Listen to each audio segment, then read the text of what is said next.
রাসূল জিহাদ করে নাই? কথা কয় না? এখন যারা শুধু সৎ কাজের আদেশ আর অসৎ কাজের নিষেধ এইটুকু পর্যন্তই শেষ, এই জিহাদের কথাটা বলে না, আমি মনে করি তাদের জীবনে কমতি আছে, দিনের বিধানের অনেক ঘাটতি রয়েছে। কথা কোন ঠিক কিনা? দিনের চূড়ান্ত বিজয়ের জন্য জিহাদের কোনো বিকল্প নাই। দিনের চূড়ান্ত বিজয়ের জন্য আল্লাহ তাআলা ধমক দিয়ে বলছেন, কি হলো তোমাদের যে তোমরা লড়াই করছো না ওই সমস্ত অসহায় নর এবং নারীর জন্য যারা আর্তনাদ করে আল্লাহর কাছে সাহায্য চেয়ে বলছে, আল্লাহ এই জালেম এই জুলুমকারীদের সম্প্রদায় থেকে, এই এলাকা থেকে আমাদেরকে বের করে অন্য এলাকায় নিয়ে যাও এবং তোমার পক্ষ থেকে সাহায্যকারী পাঠাও, তোমার পক্ষ থেকে আমাদের জন্য অভিভাবক পাঠাও। ওমা লাকুম লা তুকাতিলুনা ফি সাবিলিল্লাহি ওয়াল মুস্তাদআফিনা মিনার রিজালি ওয়ান নিসা ওয়াল বিলদান আল্লাযীনা ইয়াকুলুনা রাব্বানা আখরিজনা মিন হাযিহিল ক্বরিয়াতিজ যালিমি আহলুহা ওয়াজআলনা মিন লাদুনকা ওয়ালিয়্যা ওয়াজআলনা মিন লাদুনকা নাসীরা। জোরে জোরে করে আল্লাহু আকবার। কি হলো তোমাদের? ওই সমস্ত অসহায় নর নারীদের জন্য লড়াই করছো না, যারা নির্যাতিত হয়ে যাদের দেয়ালে পিঠ থেকে গেছে, আর্তনাদ করে আল্লাহর কাছে সাহায্য প্রার্থনা করছে, তাদের জন্য কেন লড়াই করছো না? আমার মনে হয় আজকে ফিলিস্তিনের মানুষের জন্য তাম পৃথিবীর সমস্ত মুসলমান সংঘবদ্ধভাবে জিহাদে ঝাঁপিয়ে পড়া ফরজ আইন হয়ে গেছে। কথা বলেন ঠিক ঠিক? তাম পৃথিবীর সমস্ত মুসলমান ঐক্যবদ্ধভাবে ফিলিস্তিনের অসহায় নর নারী এবং শিশুদের জন্য অকাতরে প্রতিদিন গুলি করে করে, বিমান হামলা করে, বোমা হামলা করে যাদেরকে পৃথিবীর জমিন থেকে সরিয়ে দেওয়া হচ্ছে, তাদের জন্য জিহাদে ঝাঁপিয়ে পড়া নারী পুরুষ নির্বিশেষে সব মুসলমানের উপরে ফরজ আইন হয়ে গেছে। কথা বলেন ঠিক ঠিক না?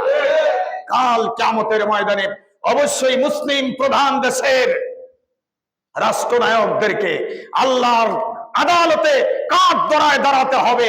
কেন তারা ফিলিস্তিনের সাহায্যার্থে মুসলমানদের বৃহৎ ঐক্য গঠন করে এই ফিলিস্তিনের মুসলমানদের জন্য জিহাদে অংশগ্রহণ করে নাই?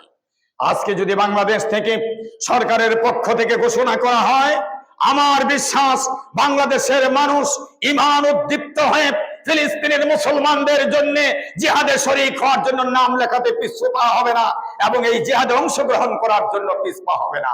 আমরা কি ফিলিস্তিনের মুসলমানদের জন্য যদি জিহাদের ডাক আসে সেখানে অংশগ্রহণ করতে প্রস্তুত আছি? আল্লাহ তাআলা কবুল করুন। জোরে কোন আমিন। আরো জোরে কোন আমিন।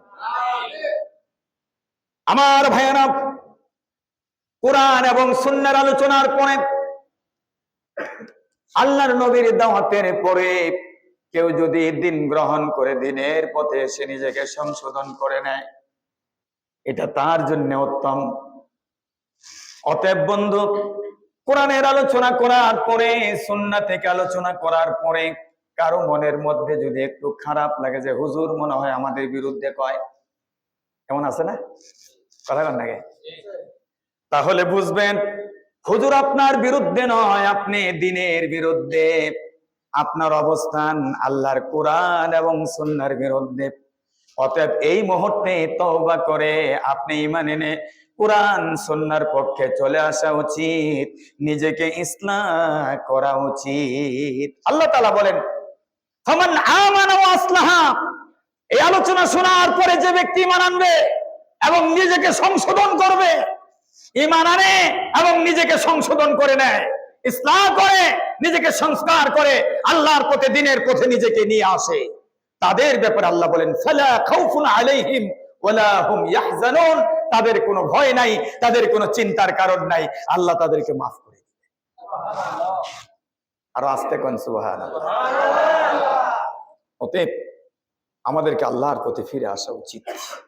তারপরে আল্লাহ বলেন, ওয়াল্লাযীনা কাযযাবু বিআয়াতিনা। আর যারা এগুলি শোনার পরেও আল্লাহর আয়াতকে মিথ্যায় প্রতিপন্ন করবে, আল্লাহর আয়াতকে মিথ্যায় প্রতিপন্ন করে, তাদের অবস্থা কি? ইয়ামাসসুহুমুল আযাবু। তাদেরকে আযাব স্পর্শ করবে, তাদের উপর নেমে আসবে ভয়াবহ সীমাহীন এক আযাব, যেটা অতীতে হয়েছে। আদ সামুদ জাতিকে আল্লাহ রাব্বুল আলামিন ধ্বংস করেছেন তাদের গুনার জন্য, তাদের পাপের জন্য। আজকে আমরা যদি পাপাচারে লিপ্ত হই, আমাদেরকে আল্লাহ তাআলা ধ্বংস করতে পারেন, সে ক্ষমতা আল্লাহর আছে না নাই? ফাআলুল লিমা ইউরিদ। আল্লাহ যা চায় তাই হয়, তাই করতে পারেন। ইদা আরাদা শাইআন আইয়াকুনা লাহু কুন ফায়াকুন। আল্লাহ যদি কোনো কিছু করার ইচ্ছা করে খালি শুধু বলে কুন, সাথে সাথে হয়ে যায়। কথা কোন ঠিক ঠিক? এজন্য আমাদের আল্লাহর আযাবকে ভয় করা উচিত। ওয়াল্লাযিনা কাযযাবু বিআয়াতিনা, আল্লাহ তাআলা বলেন যারা আমার আয়াতকে মিথ্যায় প্রতিপন্ন করে, ইয়ামাসসুহুমুল আযাব, তাদেরকে আযাব পাকড়াও করবে, আযাব তাদেরকে ধরবে। বিমা কানু ইয়াফসুকুন, তাদের এই পাপাচারীর কারণে, তাদের এই ফুসুকের কারণে, তাদের এই গুনার কারণে তাদেরকে আযাব ধরবে, আযাব স্পর্শ করবে। আল্লাহ রাসূলের কাছে এসে অনেকে আবদার করত, আপনি তো আল্লাহর রাসূল, যদি আপনি আল্লাহর রাসূলই হন তাহলে আপনার সাহাবীদের মধ্যে এত গরিব কেন, তারা কষ্ট করে কেন, তাদেরকে ধনী বানায় দেন, তাদের অভাব দূর করে দেন। সময় কোলাবে না, সংক্ষেপে বলে দিচ্ছি। বাংলাদেশে এমন কিছু দুর্বল ইমানের লোক আছে যারা পীর সাহেবের কাছে যায় ধনী হওয়ার জন্য। আছে না নাই? হ্যাঁ, ব্যবসায় লাভ করার জন্য পীর সাহেবের কাছে যায়। বাচ্চা হচ্ছে না, খাসি বকরি কিনে নিয়ে পীর সাহেবের কাছে যায়। ওই দিন আমার কাছে এক লোক আসছে, আইসা বলতেছে, হুজুর একটা খাসি কিনছি শাহজালাল দরবারে যাব। কেন? বলতেছে এটা মান্যত ছিল, এজন্য নিয়ে যাচ্ছে। আমি শাহজালাল কি খায়? কয় না তো। আমি বললাম শাহজালালের দরবারে নিয়ে যাবেন, শাহজালাল খায় নাকি? কয় না। আমি খায় কে? ওইখানে অনেক লোক আছে। আমি গিয়ে দেখবেন ওরা বেশিরভাগই কলকি টানে, গাঞ্জা খায়। আপনি গাঞ্জাখোরকে মান্যত করে খাসি খাওয়াইলেন, আপনি গাঞ্জাখোরকে না খাওয়ায়। এখানে একটা এতিমখানা আছে, লিল্লা বোর্ডিং আছে, এখানে কোরআন সুন্নাহ শিখে, কোরআন হাদিস শিখে ছেলে মেয়েরা, ওখানে আপনি দিতে পারলেন না? আমার কথা শোনে নাই, দৌড়াই নিয়ে গেছে গাড়ি ভাড়া করে একবারে বাবার দরবারে দিয়ে আসতে। এই হলো মানুষের ভ্রান্ত আকীদা, ভ্রান্ত ঈমান। এখনো বাংলাদেশে অনেক লোক আছে। তো আল্লাহ তাআলা রাসূলকে বললেন, নবীজি তাদের আপনার ব্যাপারে কিছু ধারণা ভুল আছে, আপনি তাদেরকে সংশোধন করুন, জানায় দেন। قُل لَّا أَقُولُ لَكُمْ عِندِي خَزَائِنُ اللَّهِ। ও রাসূল, আপনি বলে দেন যে আমি এই কথা বলি না যে আমার কাছে বিশাল বড় আল্লাহর পক্ষ থেকে ধনভাণ্ডার আছে। আল্লাহ রাসূল কইতেছে আমি এটা কই না। আচ্ছা কোন তো রাসূলের চাইতে বড় খাজা বাবা কি আছে নাকি পৃথিবীতে? হ্যাঁ, আল্লাহ রাসূলের সাথে আপনার পীরের কোনো তুলনা হয়?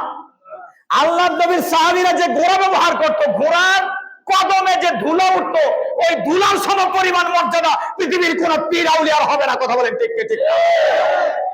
আপনি কার কাছে যান? কার কাছে গিয়ে বলেন সন্তান দিতে? কার কাছে গিয়ে বলেন ধন দিতে?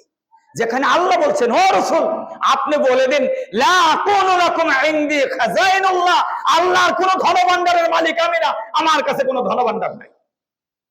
এটা আপনি বলেন, তাদেরকে জানায় দেন। ওয়ালা আলামুল গায়বা, এবং গায়েবের খবর রাখি না। বাংলাদেশে এমন অনেক ভণ্ড আছে মুরিদের ভবিষ্যৎবাণী করে, আছে না নাই? আছে।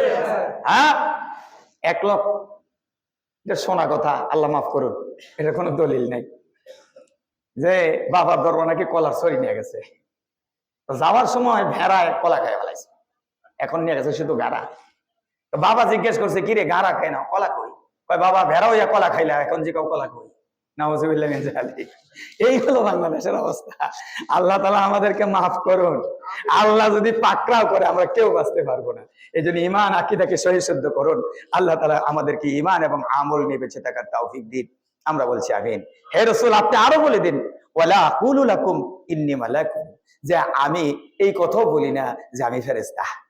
আমি ফেরেশতাও না, আমি গায়েবের খবরও রাখি না, ধনভাণ্ডারও আমার কাছে নাই, ধনভাণ্ডারের চাবিকাঠিও আমার কাছে নাই। ধনভাণ্ডার এবং ধনভাণ্ডারের চাবি কার হাতে? আল্লাহ রাব্বুল আলামিনের হাতে। ইন আত্তাবিউ ইল্লা মা ইউহা ইলাইয়া, অবশ্যই আমি অনুসরণ করি ওটা যেটা আমার প্রতি ওহী করা হয়েছে, নাজিল করা হয়েছে, এই ওহীর অনুসরণ আমি করি। সুতরাং আমার উম্মতরা ওহীর অনুসরণ করবে, আমাদেরকে ওহীর অনুসরণ করা উচিত, আল্লাহ তাআলার এই কালামের অনুসরণ করা উচিত। বলেন ঠিক কি ঠিক না? কিন্তু দুঃখ এবং পরিতাপের বিষয়, কোরআনের খবর নাই, রাসূলের সুন্নাহর খবর নাই। কোন বাবা কি বলছে, কোন পীর কি বলছে, কোন খানকা থেকে কি কর্মসূচি আসছে, কোন দরবার থেকে কি কর্মসূচি আসছে, এইগুলি নিয়ে ব্যস্ত সবাই। আল্লাহর কসম, আপনার আমার মুক্তির জন্য একমাত্র আল্লাহই যথেষ্ট। চাইতে হয় আল্লাহর কাছে চান, গভীর রজনীতে সেজদা বনত মস্তকে চোখের পানি ছেড়ে দিয়ে মনের আকুতিগুলো আল্লাহর কাছে বলেন। আপনার মনের খবর তিনিই রাখেন। তিনি কে? আল্লাহ তাআলা রাখেন। আল্লাহ আমাদেরকে ভালো আমল করার তৌফিক দিন। আমরা সকলে বলছি আমিন। তারপর আল্লাহ বলছেন, কুল হাল ইয়াস্তাবিল আ'মা ওয়াল বাসীর, ও রাসূল আপনি বলেন, অন্ধ আর চক্ষুওয়ালা কি সমান হতে পারে? হ্যাঁ, অন্ধ আর চক্ষুওয়ালা সমান হতে পারে? যাদের কোরআন সুন্নাহর ইলম আছে আর যাদের কোরআন সুন্নাহর ইলম নাই, দুই দল সমান হতে পারে না। আফালা তাতাফাক্কারুন, তারপরেও কি তোমরা চিন্তা ভাবনা করবে না? একটু জ্ঞান খাটাইবে না? একটু আকল খাটাইবে না? একটু বুঝে সুঝে কাজ করবে না? বুঝা দরকার আছে না? নাই। এবার আল্লাহ বলেন, ও নবী, এই বুঝার জন্য আমি কোরআনটা দিছি, সুতরাং এই কোরআন দিয়ে নসিহত করুন। ওয়া আনজির বিহিল্লাযীনা ইয়াখাফুনা আইয়ুহশারু ইলা রাব্বিহিম, আপনি কোরআন দিয়ে তাদেরকে সতর্ক করুন, নসিহত করুন, ওয়াজ করুন, যাদের ভিতরে আল্লাহ তাআলার আদালতে দাঁড়ানোর ভয় আছে। আপনারা বলেন, আমাদের ভিতরে কি আল্লাহর আদালতে দাঁড়ানোর ভয় আছে না নাই? আমরা কি আল্লাহর আদালতে যাব না? আল্লাহর আদালতে দাঁড়াতে হবে, হিসাব দিতে হবে। সুতরাং তাহলে কোরআন থেকে নসিহত গ্রহণ করতে হবে। লাইসা লাহুম মিন দুনিহি ওয়ালিয়ুন ওয়ালা শাফিউন লাআল্লাহুম ইয়াত্তাকুন, ও রাসূল আপনি এটা তাদেরকে জানায় দেন, আল্লাহ ছাড়া কোনো অভিভাবক নাই, আল্লাহ ছাড়া সুপারিশ করার এবং বাঁচানোর কেউ নাই। আছে নাকি? হ্যাঁ, অতএব আসুন আমরা আল্লাহ তাআলাকে ভয় করে আল্লাহর বিধানগুলোকে মেনে নেই। সকলে বলছে আমিন। এই কয়েকটি আয়াত সূরা আনআম থেকে আজকে কথা বললাম।